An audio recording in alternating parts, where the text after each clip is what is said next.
Halo teman-teman, kali ini kita akan membahas teori dependensi efek komunikasi media massa dan juga teori spiral of silence. Sebelumnya, perkenalkan kami dari mahasiswa Ilmu Komunikasi Institut Bisnis dan Komunikasi Swadaya di mata kuliah Sosiologi Komunikasi dan Media oleh dosen pengampu Ibu Rahmadiana MIKOM. Teori representasi efek komunikasi media massa dikembangkan oleh Sandra Ball-Rocket dan Melvin DeFleur pada tahun 1976.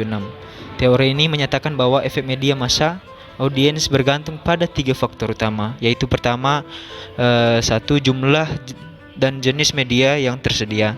Semakin banyak jenis media tersedia, semakin besar juga kemungkinan audiens menjadi bergantung pada media tertentu untuk memenuhi kebutuhan informasi mereka. Yang kedua, kebutuhan audiens. Kebutuhan individu untuk informasi, hiburan, atau interaksi sosial mempengaruhi tingkat ketergantungan mereka pada media massa. Yang ketiga, perubahan dalam masyarakat. Perubahan sosial politik atau ekonomi dapat meningkatkan ketergantungan masyarakat pada media massa untuk mendapatkan informasi yang diperlukan. Menurut teori ini, semakin besar ketergantungan seseorang pada media, semakin besar pula efek media terhadap orang tersebut.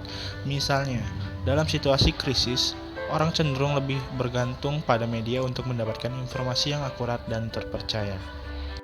Yang kedua yaitu teori spiral of silence. Teori spiral of silence dikemukakan oleh Elizabeth Noelle Neumann pada tahun 1974. Teori ini berfokus pada bagaimana opini publik terbentuk dan berkembang dalam masyarakat. Poin utama dari teori ini adalah satu, ketakutan akan isolasi sosial. Orang cenderung menyembunyikan pendapat mereka yang berlawanan dengan opini mayoritas karena takut diisolasi atau dikucilkan oleh masyarakat. Oke, yang nomor dua ada media massa sebagai penguat opini mayoritas. Dalam media massa seringkali mempublikasikan opini mayoritas yang kemudian memperkuat persepsi bahwa opini tersebut adalah pandangan yang dominan di masyarakat. Yang ketiga adalah efek spiral. Ketika orang menyembunyikan opini minoritas mereka, opini minoritas tampak semakin dominan. Ini menciptakan efek spiral di mana semakin sedikit orang yang berani mengungkapkan pendapat mereka yang berbeda, sehingga opini mayoritas semakin kuat. Contoh nyata dari teori ini dalam konteks politik adalah di mana orang mungkin enggan mengungkapkan dukungan mereka untuk partai atau kandidat yang tidak populer karena takut diisolasi oleh teman, keluarga, ataupun rekan kerja.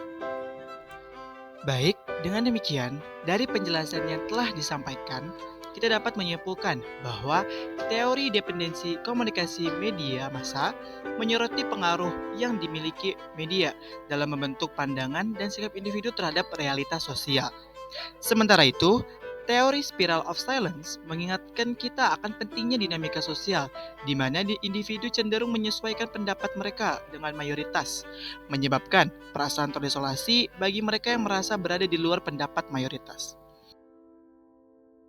Terakhir, penting untuk menganalisis dan mempertimbangkan peran media massa serta dinamika sosial dalam konteks teori ini untuk memahami lebih dalam bagaimana mereka berinteraksi dalam membentuk pemikiran dan tindakan kita sehari-hari.